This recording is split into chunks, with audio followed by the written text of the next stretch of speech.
Hello నమస్తే. నేను journalist Srinivas. ఈరోజు న్యూస్ అనాలిసిస్లో ముందుగా దిశ పేపర్ల వార్తను చూద్దాం.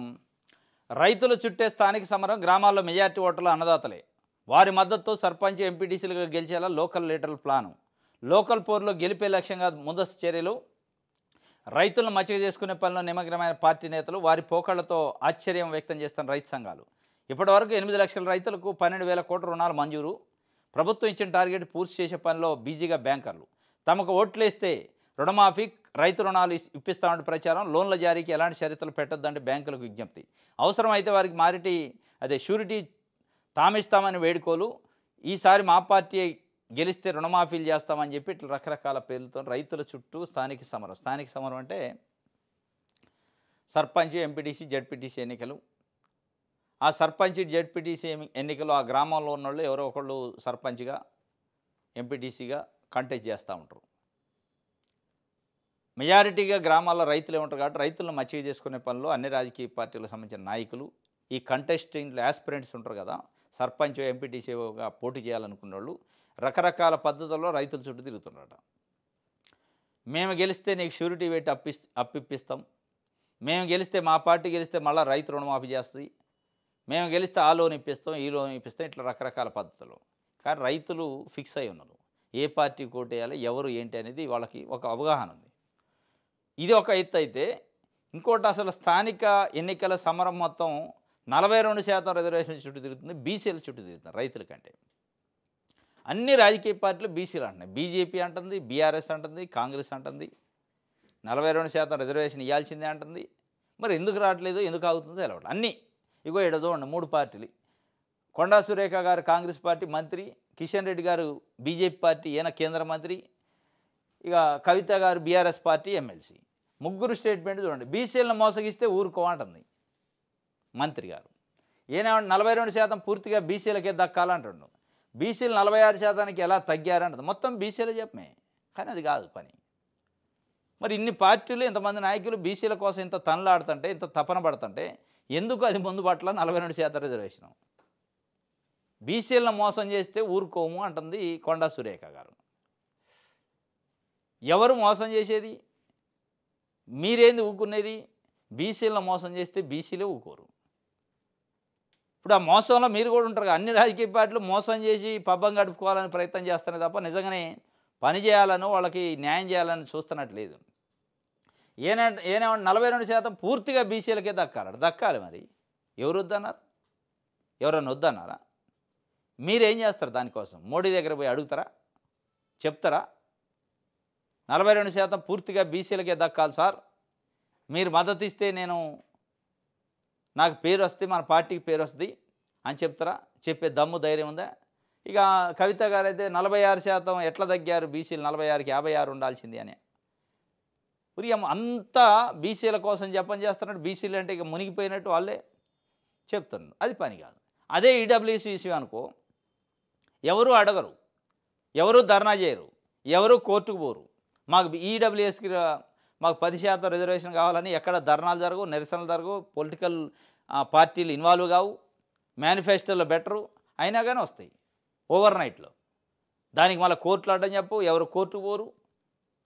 మరి ఇక్కడికి వచ్చేటాలకే మెజారిటీ ప్రజలకు సంబంధించిన రిజర్వేషన్లు వాళ్ళకి ఇయటానికే ఇన్ని అడ్డంకులు, ఇన్ని తన్లాట్లు, ఇన్ని తతంగాలు. దీంట్లోనే ఆయన ఆపుతుండని ఈయన ఆపుతుండని ఆయన, మొత్తానికి ఒక బీసీలని ఒక పావుగా వాడుకుంటున్నారు రాజకీయాల కోసం. ఇది నిజంగానే బీసీలను ఉద్ధరించడానికో, బీసీలను బాగు చేయడానికో మాట్లాడుతున్న మాటలు లెక్క లేవు.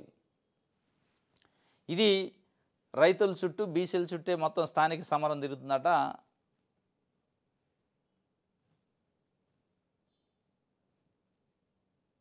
రైట్.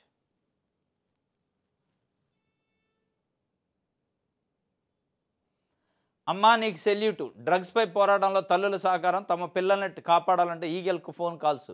రోజు 8 కాల్స్ వస్తే అందులో 3 వారివే. ఆ సమాచారంతోనే గోవా డ్రగ్స్ నెట్వర్క్ ధ్వంసం. అమ్మకు వందనం అంటూ పోలీసులు చెప్పారట. డ్రగ్స్ దందా నుంచి విముక్తి చేయడానికి రాష్ట్రాన్ని ఈగల్ అనే ఒక కార్యక్రమం తీసుకున్నారు. ఆ ఈగల్కి ఫోన్ కాల్స్ ఎక్కువగా తల్లుల నుంచి వస్తున్నాయట. మా పిల్లలు ఇట్లా డ్రగ్స్కి ఎడిట్ అయ్యారు, కాపాడండి అని.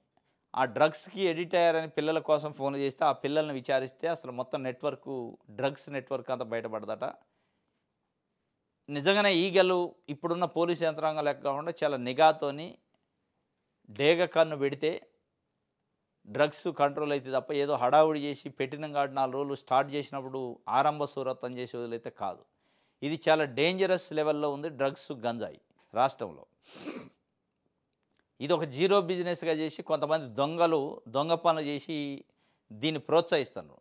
ఈవెన్ ఎక్కడి దాకా పోయిందంటే స్కూల్ పిల్లలకు కూడా గంజాయి చాక్లెట్‌లు అమ్మే పరిస్థితి, స్కూళ్ళ ముందే చిన్న డబ్బాలు కొట్లు పెట్టుకొని. ఆ స్థాయికి పోయింది. అంటే 10 సంవత్సరాల లోపున్న పిల్లలకు కూడా చాక్లెట్‌ల రూపంలో గంజాయిని ఎడిక్ట్ చేసే కార్యక్రమం చేస్తున్నారంటే, ఏ స్థాయిలో వాళ్ళ వ్యాపారం కోసం, వాళ్ళ దొంగ దందా కోసం ఇట్లా సమాజం మీద బడి ఇట్లాంటి వ్యవహారం చేస్తున్నారో ఈగలు అది దృష్టి పెట్టాలి దానిపైన. ఇది మొత్తానికైతే ఈగలు అమ్మకి సెల్యూట్, తల్లికి వందనం అని అమ్మకు వందనం అని చెప్పి ఒక ప్రోగ్రామ్ తీసుకుంది.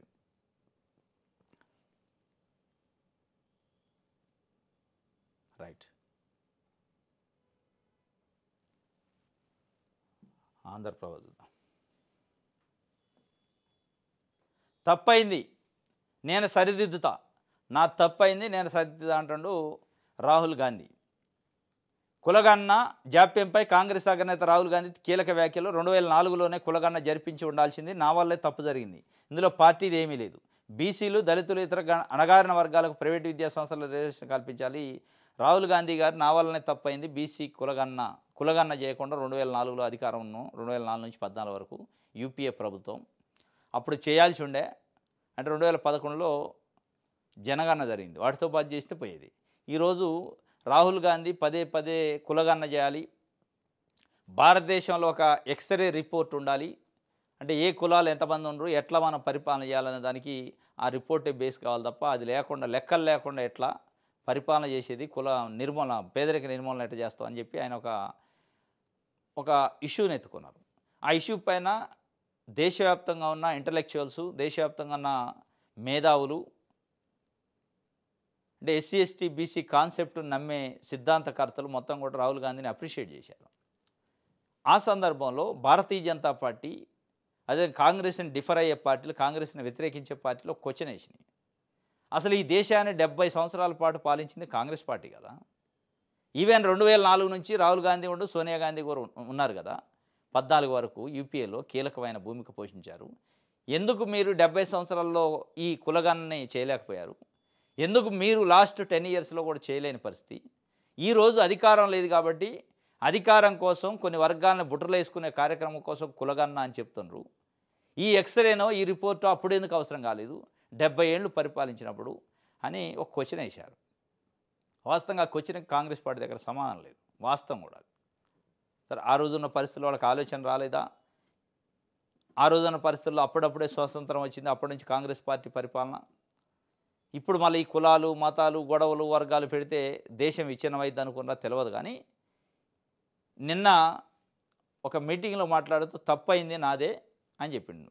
అంటే దీని అర్థమైంది, రాహుల్ గాంధీ గతంలో అంటే 2004 నుంచి 2014 మధ్యలో ఉన్న యూపీఏ ప్రభుత్వంలో యూపీఏ చైర్పర్సన్గా సోనియా గాంధీ ఉన్నారు.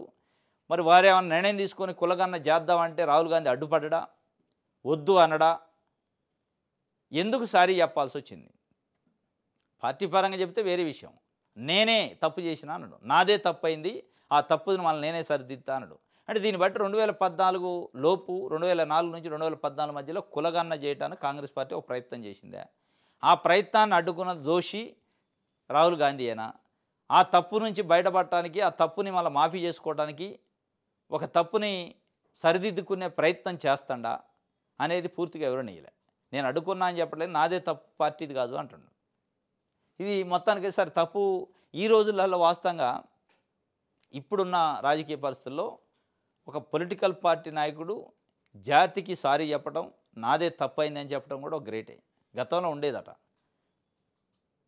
70s 60s ఆ ప్రాంతంలో ఏదన్నా నైతిక బాధ్యత వహించి ఏదన్నా తప్పు జరిగితే ఆ శాఖలోనో ఆ మంత్రి దగ్గర ఏమంటే రిజైన్ చేసేదట. ఇలా అట చేయట్లే, ఇంకా సమర్థించుకుంటున్నారు, నా వల్ల కాలేదు.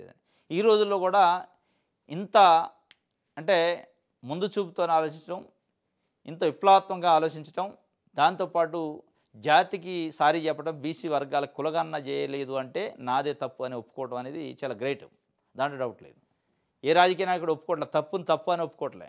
బుకాయించే ప్రయత్నం చేస్తున్నారు. ఆయన ఒప్పుకోనడు. కానీ మరి సరిదిద్దేది ఎట్లా దిద్దుతారో చూడాలి. కేసీఆర్ సీఎం అయితేనే తెలంగాణకు మంచి రోజులు వస్తాయని కేటీఆర్ చెప్తుండు. కేసీఆర్ అయితే తప్ప ఇక మంచి రోజులు రావట. కామారెడ్డి జిల్లా లింగంపేటలో దళిత ఆత్మగౌరవ గర్జన సభలో బీఆర్ఎస్ వర్కింగ్ ప్రెసిడెంట్ మాట్లాడే మాటలను వేసింది. కేసీఆర్ సీఎం అయితేనే తెలంగాణకు మంచి రోజులు వస్తాయి. ఇప్పుడు మంచి రోజులు లేవని ఎవరు చెప్పారు అసలు? తెలంగాణకు అలా మంచి రోజులు లేవని తెలంగాణ ప్రజలందరూ అయిపోయింది, ఇక మేము మా పని అయిపోయింది, కేసీఆర్ లేకపోవడం వల్ల మాకు మొత్తం పోయింది, సంపద పోయింది, ఉన్నది పోయింది, ఉంచుకుంది పోయింది అని చెప్పారా? పరిపాలన బాగలేదనేది ఒకటి ఉండొచ్చు. రేవంత్ రెడ్డి ముఖ్యమంత్రిగా పరిపాలన మంచి చేయట్లేదు అనేది ఉండొచ్చేమో, కానీ ఒక చర్చ ప్రజల్లో కొంత వ్యతిరేకత ఉండొచ్చేమో, కానీ మొత్తానికి అసలు కేసీఆర్ తప్ప ఇంకెవాళ్ళు వస్తే మంచిగా ఉండదు అనేది ఎవడు అనుకోవట్లే. ప్రజలు అనుకోరు అంత. మరి కేసీఆర్ అయినా రేవంత్ రెడ్డి అయినా ఇంకొకరు రేపు వచ్చినా వ్యవస్థ ఇది ఆగదు. ఒక్కళ్ళతో ఆగే వ్యక్తి చుట్టూ ఇది మళ్ళీ వ్యక్తి స్వామ్యం అన్నాడు. కేసీఆర్ తప్ప ఇది ఈ రాష్ట్రాన్ని పరిపాలించే మగోడు లేడు అన్నట్టు చెప్పే కార్యక్రమం చేస్తాడు ఆయన.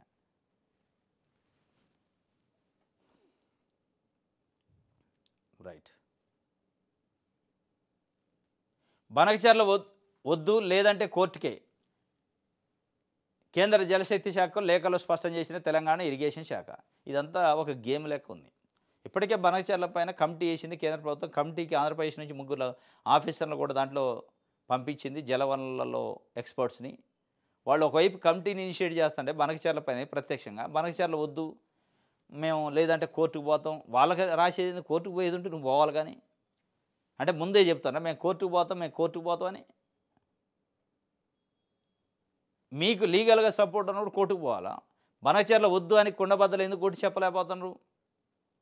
ముఖ్యమంత్రుల మీటింగ్ అయితే ఢిల్లీలో బయటకు వచ్చి ఏం చెప్పారు మీరు? అసలు బనకచర్ల ప్రస్తావనే రాలేదు, రానప్పుడు ఆపుడు ఎక్కడిదే అన్నావు. వాళ్ళు ఏం చెప్పారు? లేదు బనకచర్ల కోసమే కూర్చున్నాం అని చెప్పి అక్కడ నీటిపారుదల శాఖ మంత్రి చెప్పారు. దాని తర్వాత ఇప్పుడు జరుగుతుందేంది? ఆంధ్రప్రదేశ్ ప్రభుత్వానికి కేంద్ర జలశక్తి శాఖ మంత్రి లెటర్ రాశారు. జలశక్తి శాఖ మనం అనుకున్న బనకచర్ల మీటింగ్ జరిగింది కదా, దానిపైన ఎక్స్పర్ట్ కమిటీ ఒకటి వేద్దాం అనుకున్నాం, దానికి పేర్లు పంపండి అన్నారు. ఇక దాంతో మళ్ళీ కొత్త డ్రామా మొదలుపెట్టారు తెలంగాణ ప్రభుత్వం. లేఖ రాస్తారు. ఈ లేఖలేంది? మీరు మాట్లాడాల్సిన ప్లాట్ఫామ్లో గట్టిగా మాట్లాడకుండా లేఖలు పంపిస్తే ఏమర్థం ఉంటుంది దానికి? వద్దంటే కోర్టుకు పోతారట. వాళ్ళు చెప్తే పోతారా ఇది కోర్టుకి?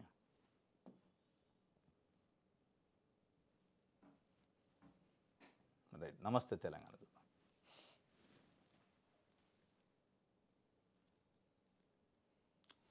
బీజేపీ ఎంపీ రుణం తీర్చుకున్నట ముఖ్యమంత్రి మన రేవంత్ రెడ్డి గారు. కంచె భూముల తాకట్టుకు సహకారం, అందుకే సీఎం రమేష్కు రేవంత్ బహుమానం ఇచ్చిండట. ఇది మొత్తానికి బీజేపీ ఎంపీ రుణం తీర్చుకున్న సీఎం అంటే బీజేపీ ఎంపీ అంటే సీఎం రమేష్. ఆయన బీజేపీలో ఉండానే కానీ తెలుగుదేశం పార్టీ బీజేపీ తెలియని పరిస్థితి. గతంలో తెలుగుదేశం పార్టీ చంద్రబాబు నాయుడు గారికి నమ్మినమంటూ ఆయన ఒకళ్ళు, సుజనా చౌదరి వీళ్ళంతా ఇక్కడ స్థానం లేనప్పుడు బీజేపీలో పంపి అక్కడి నుంచి టికెట్ తెచ్చుకొని అక్కడ గెలిచారు. వాళ్ళు పనిచేసేది బీజేపీకి చేస్తున్నట్టు ఉండదు, కేవలం తెలుగుదేశం పార్టీ కోసం, చంద్రబాబు నాయుడు గారి కోసం పనిచేస్తున్నట్టుంది. కాబట్టి ఆయన బీజేపీ ఎంపీ అయినా ఇక్కడ ఉన్న రేవంత్ రెడ్డి గారు ఆయన గురువుకు సంబంధించిన మనిషి కాబట్టి, చంద్రబాబు నాయుడు గారికి సంబంధించిన మనిషి కాబట్టి ఆయనకి కాంట్రాక్ట్ ఇచ్చిండట ఫీచర్ సిటీల నయం. 1665 కోట్ల ఫీచర్ సిటీ రోడ్ల పనులు అప్పగించిండట సీఎం రమేష్ సంబంధించిన సంస్థకి కాంట్రాక్ట్. ఇది ఎందుకు అంటే కంచా గచ్చిబౌలిలో 450 ఎకరాల భూమికి సంబంధించి బ్యాంకులో లోన్ తెచ్చుకోవడానికి, తాకట్టు పెట్టి లోన్ తెచ్చుకోవడానికి సహకరించిండట ఈయన. అంటే ఈ సుజనా చౌదరి గారికి, సీఎం రమేష్ గారికి ఇట్లా తాకట్లు పెట్టడం, లోన్లు తేయటం, మళ్ళీ వాటిని ఎగ్గొట్టే కార్యక్రమాల్లో కొన్ని ఈడీలు, సిబిఐలు గతంలో నోటీసులు కూడా ఇచ్చినాయి. ఆ అనుభవం ఉంది కాబట్టి ఆయనకి అప్పచెప్పారట.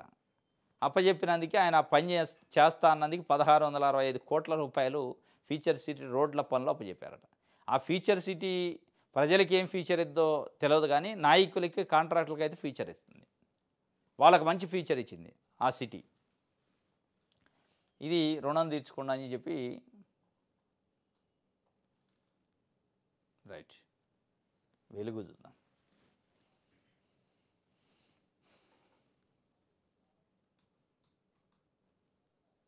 బీసీల్లో 15 కులాలకే రాజకీయ అవకాశాలు, మొత్తం 128 కులాలకు గాను మిగిలిన వారెవరికీ చట్టసభల్లో దక్కని ప్రాతినిధ్యం. దాదాపు 80 కులాలకు సర్పంచ్ పదవులు కూడా దక్కలేదు. 50 కులాల వాళ్లకు వార్డు మెంబర్ పదవి సైతం రాలేదు. పీసీసీ సర్వేల గుర్తింపు, అట్టడుగు కులాల వారి వివరాల సేకరణ, వచ్చే లోకల్ బాడీ ఎన్నికల్లో వాళ్ళకి ప్రాధాన్యం ఇవ్వాలని ఆలోచన. ఇది బీసీలలో 15 కులాలకే రాజకీయ అవకాశాలు. వాస్తవం ఇది కళ్ళ ముందు కనపడుతుంది. బీసీలు అంటారు కానీ మళ్ళీ బీసీలలో కొన్ని వందల కులాలు వెనకబడే ఉన్నాయి. కనీసం వాళ్ళకి భారత రాజ్యాంగం ప్రకారం దక్కాల్సిన చిన్న చిన్న పదవులు, వార్డు మెంబర్ స్థాయి కూడా దక్కని పరిస్థితులు కొన్ని కులాలు ఉన్నాయి. చట్టసభల వేరే విషయం, చట్టసభలు కాదు, స్థానిక సంస్థల ఎన్నికల్లో కూడా టికెట్ రాని గెలవని పరిస్థితిలో ఉన్నాయి. ఇప్పుడు ఇవాళ సోకాళ్ళు బీసీ ఉద్యమాలు నడిపిస్తున్న కులాలు మొత్తం కూడా ఇప్పుడు కొన్ని దశాబ్దాల నుంచి రాజకీయ ప్రయోజనాలు పొందిన కులాలు అవి.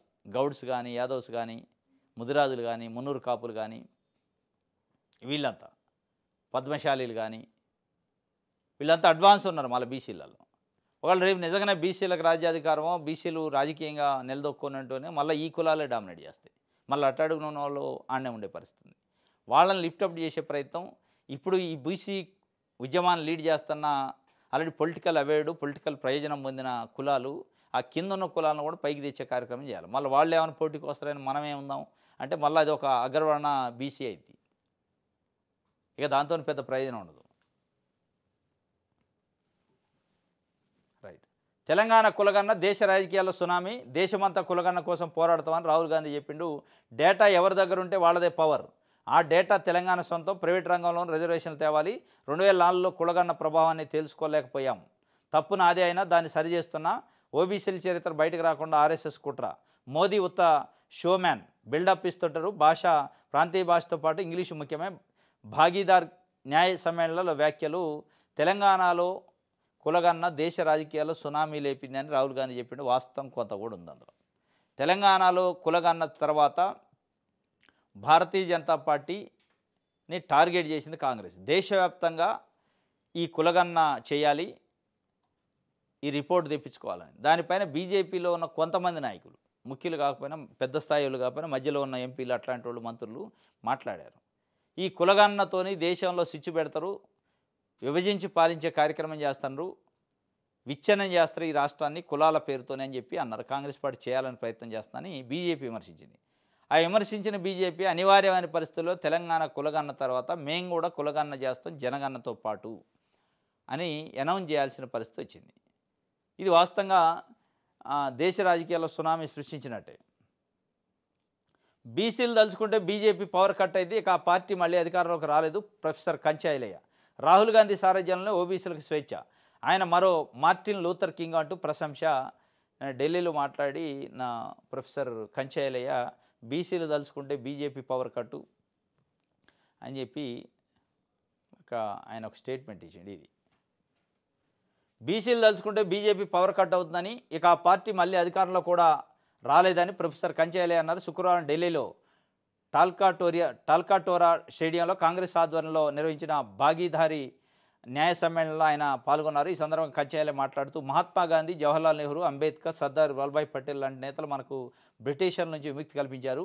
ఓబీసీలు, దళితులు, ఆదివాసీలకు స్వేచ్ఛనిచ్చారు. కానీ ఆర్ఎస్ఎస్, బీజేపీ ఆ స్వేచ్ఛను హరించాయి. 11 ఏళ్ల బీజేపీ పాలనలో బీసీలు బానిసలుగా మారారు. ప్రధాని మోదీ లాంటి నేతల వల్లే కుల వ్యవస్థ నుంచి ప్రజల స్వేచ్ఛను పొందలేకపోయారు. అణిచివేతకు గురైన కింది స్థాయి కులాల దీనస్థితిని భారత్ జోడో యాత్రలో రాహుల్ గాంధీ చూశారు. అణగారిన వర్గాలకు న్యాయం చేయాలని నిర్ణయించుకున్నారు. నెహ్రూ, ఇందిరాగాంధీ, రాజీవ్ గాంధీ మార్గంలోనే ఓబీసీల స్వేచ్ఛ కోసం రాహుల్ పోరాడుతున్నారు. ఆయనతోనే ఓబీసీలకు స్వేచ్ఛ లభిస్తుందని అన్నారు. మార్టిన్ లూథర్ కింగ్తోని పోల్చిండు రాహుల్ గాంధీని ప్రొఫెసర్ కంచాయిలయ్య.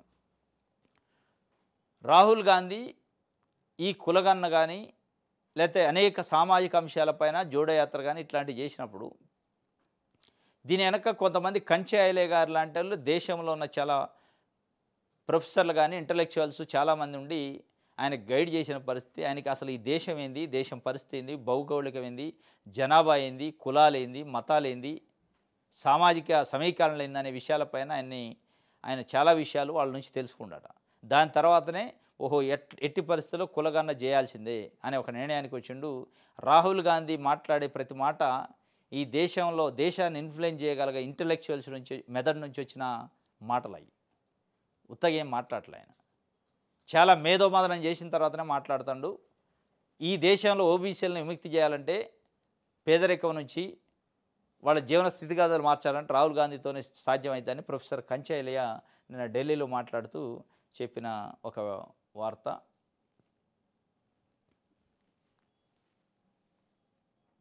రైట్, ఆదాబ్ హైదరాబాద్ చూద్దాం. రైట్, బ్రాండెడ్ వద్దు జనరిక్ ముద్దు. బ్రాండెడ్ మ్యాజిక్ వెనక దాగున్న మోసాలు, వైద్యం లోకంలో సాగుతున్న మోసాలు నైతిక లోపాలు. డాక్టర్లు మందులోని ప్రధాన రసాయన పదార్థం పేరును మాత్రమే రాయాలి. ఏ కంపెనీ తయారు చేసిందో చెప్పే బ్రాండెడ్ పేరును రాయకూడదు. ఉదాహరణకు పారాసిటమాల్ అని రాయాలి, కానీ డోలో లేదా కాల్పోల్ అని కాదు. అది రాస్తానట. ఔషధాల ధరలు సామాన్య ప్రజలకు భారంగా మారినవైనా డాక్టర్లు స్వార్థ ప్రయోజనం కోసం బ్రాండెడ్ మందులు సిఫార్సు. ఎంసీఐ నిబంధనలు ఉల్లంఘిస్తూ సిఫార్సు చేస్తున్న వైద్యులు, బ్రాండెడ్ కంపెనీ ప్రలోభాలకు లొంగిపోయిన కొంతమంది డాక్టర్లు, జనరిక్ మందులపై ప్రజల్లో అనుమానాలు రేకెత్తిస్తున్న వైద్యులు, డాక్టర్లు, ఫార్మసీలపై చట్ట ప్రకారం చర్యలు తీసుకోవాలంటున్న ప్రజానికం. డాక్టర్లు వాస్తవంగా అంటే డాక్టర్లు వృత్తిరీత్యా చాలా నెంబర్ 1 డాక్టర్లు ఉండరు. వాళ్ళు ప్రాణాలు కాపాడే డాక్టర్లు. వాళ్ళు దేవుడి తర్వాత దేవుడే. మనం వాళ్ళని గౌరవించాల్సిందే. కానీ ఈరోజు అదే డాక్టర్ వృత్తిని అడ్డం పెట్టుకొని అదే డాక్టర్లను పెట్టుకొని వ్యాపారం చేస్తున్న కొంతమంది ప్రైవేట్ హాస్పిటల్స్ యాజమాన్యాలు.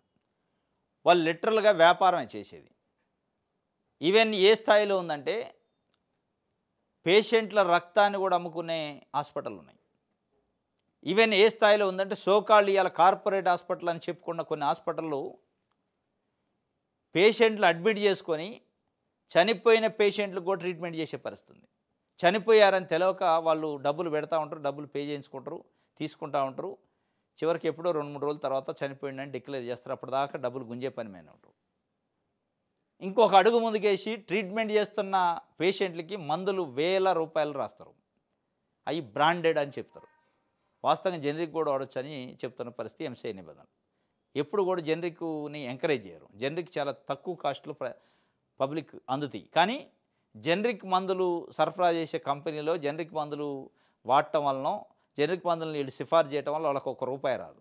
అదే బ్రాండెడ్ సిఫార్సు చేస్తే బ్రాండెడ్కి సంబంధించిన కంపెనీల మెడికల్ రిప్రజెంటేటివ్లు, మెడికల్ మార్కెటింగ్ ఏజెంట్స్ వచ్చి వాళ్ళకి సంవత్సరానికి 6 నెలలకు ఒకసారి గిఫ్ట్లు, పెద్ద ఎత్తున వాళ్ళకి లాభం చేకూర్చే వ్యవహారాలు చేస్తారు. దానికి కక్కుర్తిపడి బ్రాండెడే ముద్దు, జనరిక్ వద్దు అని చెప్తున్నారు. కానీ వాస్తవంగా నిజమైన డాక్టర్ చెప్పాల్సింది ఏంటంటే జనరికే ముద్దు, బ్రాండెడ్ అవసరం లేదు అని చెప్పట్లే. ఇక అసలు కొన్ని కార్పొరేట్ హాస్పిటల్ అయితే ఎంత దిగజారి చేస్తానంటే పేషెంట్లను అడ్మిట్ చేసుకొని ఐసీయూ అని పేరు చెప్పి ఐసీయూలో పెట్టి కొన్ని వారాలు, నెలల పాటు ఉంచి మెడిసిన్స్ రోజు 20-30 వేల రూపాయల బ్రాండెడ్ మెడిసిన్లు అనే పేరుతో రాసి ఆ మెడిసిన్స్ కూడా మళ్ళీ వాళ్ళ మెడికల్ షాపులో తెచ్చుకోవాలి. అందులోనే మెడికల్ షాప్ ఉంటుంది. ఈ షాపులోంచి తీసిపోయిన మందులు గంటల్లోనే మళ్ళీ మెడికల్ షాపులోకి వస్తాయి. అక్కడ వాడరు. ఒక మనిషికి అసలు అన్ని ఇంజెక్షన్లు, అన్ని ట్యాబ్లెట్లు గంటలలో వాడే పరిస్థితి ఉంటుంది అసలు ఒక పేషెంట్కి? ఉండదు. బాడీ అసలు కోఆపరేట్ చేయాలి కదా. 10లకు 10 ఇంజెక్షన్లు, 10లకు 10 షీట్లు, ట్యాబ్లెట్లు రాస్తారు. 1 అవర్లో అయిపోయినాయి మెడిసిన్స్ తెండి అని మళ్ళీ చిట్టి. అంటే దీని అర్థమైంది మళ్ళీ రీసైక్లింగ్, మళ్ళీ మెడికల్ షాప్లోకి. ఇది ఒక పెద్ద దందా. కాబట్టి ఇవాళ మెడికల్ మాఫియా అనాల, మెడికల్ సర్వీస్ కాదు, మెడికల్ మాఫియా చేస్తుంది ఇవాళ. కాబట్టి వాళ్ళు దానికే చనిపోయిన డెడ్ బాడీకే ట్రీట్మెంట్ చేస్తున్న ఈ దుర్మార్గులు ఇక బ్రాండెడే ముద్దు అనకపోతే జనరిక్ ముద్దు అంటారు. మనం ఆశించడం కూడా తప్పు. కాబట్టి ఇట్లాంటివి తెలిసిన వాళ్ళు ఉంటే వాళ్ళపైన నిజంగానే ప్రభుత్వం చర్యలు తీసుకునే పరిస్థితి, క్రిమినల్ కేసులు పెట్టే పరిస్థితి ఉంటే ఇట్లాంటి జనరిక్ వాడండి అని చెప్పకుండా ఇట్లా బ్రాండెడే కావాలని చెప్తున్న డాక్టర్లు, దొంగ పనులు చేస్తున్న డాక్టర్లు, హాస్పిటల్స్ యాజమాన్యాలను క్రిమినల్ కేసులు పెట్టి జైల్లోకి పెట్టి పంపించే పరిస్థితి ఉంటే తప్ప ఈ ఆగదు. వాళ్ళు పెట్టరు, ప్రభుత్వాలు పెట్టవు, ప్రభుత్వ అధికారులు వాళ్ళ లంచాల మత్తులు వాళ్ళు ఊగుతారు, ఎవడు పడుచుకోడు. ఇది బ్రాండెడే కావాలని చెప్పి ప్రజల నెత్తిపైన ఇంకా ఆర్థిక భారం మోపే కార్యక్రమం. ఇది ఈరోజు న్యూస్ అనాలిసిస్. రేపు తాజా వార్తలతో తిరిగి కలుసుకుందాం. Thank you.